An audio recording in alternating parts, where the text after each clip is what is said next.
Well, tonight on the podcast, ladies and gentlemen, Boule Martin. Boule Martin, I guess his plan for the next 4 years is to try to scare y'all and then say, oh, you see, you should have voted for Kamala.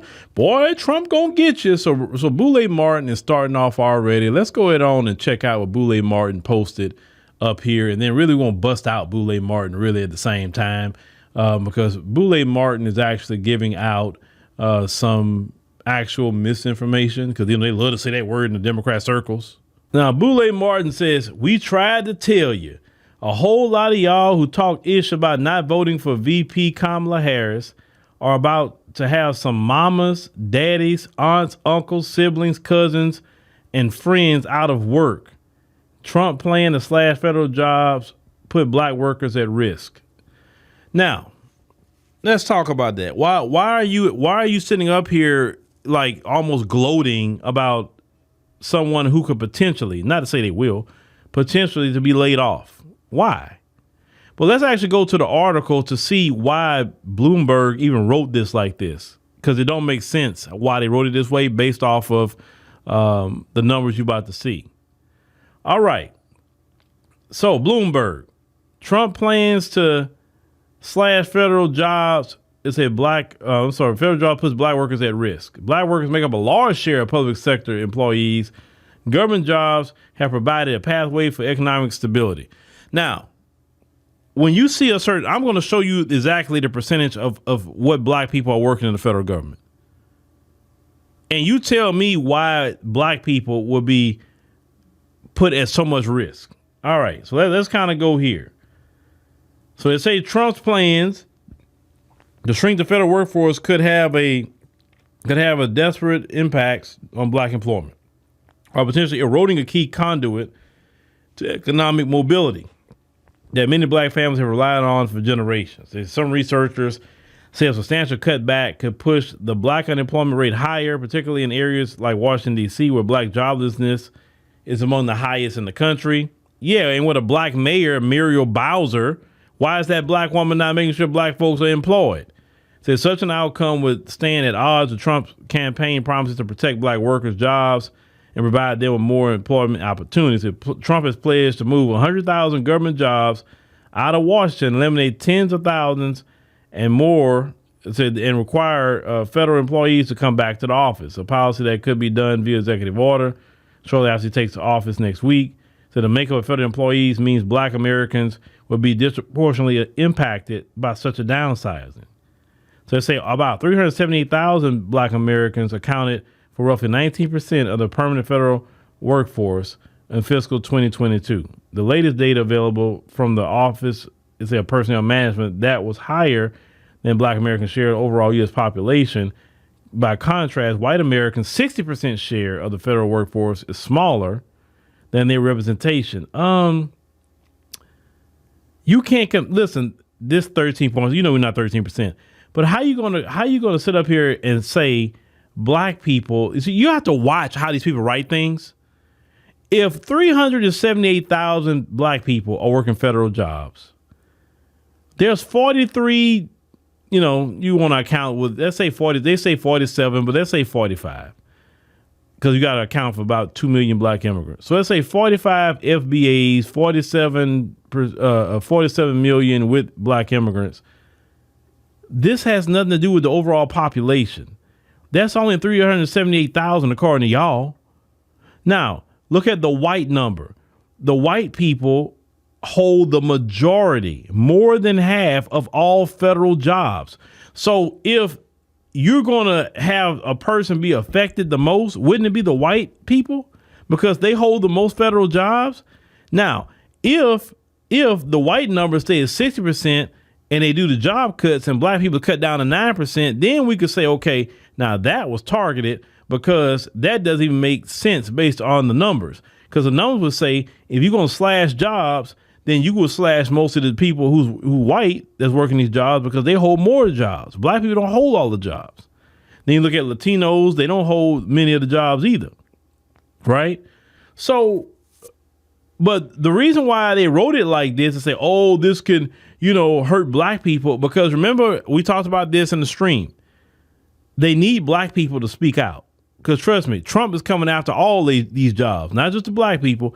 They coming after the white ones too. And one thing this white guy said online, never forget it. He said the reason why they want black people to speak up is because nobody listens to when a white person advocates for anything. Nobody listens. They only listen when black people.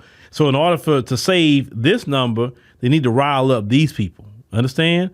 To save this group, you got to rile up this group to speak out and do the heavy lifting. And this group going to benefit while this group will still be losing something. You understand? And what I tell FBAs is don't sit up here and fight to save these people jobs. Let them go out there and fight with Trump to save their own doggone jobs. Let's say we're talking about tens of thousands of black workers and say who could lose their jobs. They have Michelle Holder, associate professor at John Jay College, City University of New York, say it would be pretty devastating to the black community writ large just in terms of loss of income. They say a loss of benefits and potential loss of health insurance. You know what? I've been fired on jobs. I've been laid off too. You know what? I'm okay. Now, I don't want nobody to lose no job. Trust me, I don't. And I'm not trying to be insensitive about losing a job. But what I'm saying is this is written to stir black people up. That's what it's about. This is not written to save no job for black people. Then they start talking about how we have high levels of unemployment, but yet you don't do nothing about it, right? Then you start talking about how the government provides stable work for many black families and all of that. And all this stuff they're talking about, right? But let me tell you something. The federal government do waste a lot of money. It's the truth. The federal government wastes a lot of money. And they when you look at the budget, when you're spending more than you're taking in, then you have to start cutting spending. And then let's call it what it is. I've talked to people. I was one guy that told me he worked at NASA. And he said that they had ordered these treadmills, some specialized treadmills that cost $1 million each. And they were supposed to do some testing for the astronauts. And they did maybe say 10 minutes on that thing. And then that was the end of it. Spent $1 million on, he said, 3 treadmills, so that's $3 million. And I say, you serious? He said, yes. He said, and they just spend the government money like it ain't nothing. So it's so much wasteful spending. They got people in the federal government that's doing jobs that probably somebody else can do. Maybe they can take up a different role or whatever, right? I mean, the government overspent a lot of money. You remember when they were going through the spending bill a few months ago? And they started looking through it and they say, wait a minute, look how big the spending bill is. But then when they start finding out where the money was going and they start cutting it out, then the spending bill got smaller. You understand?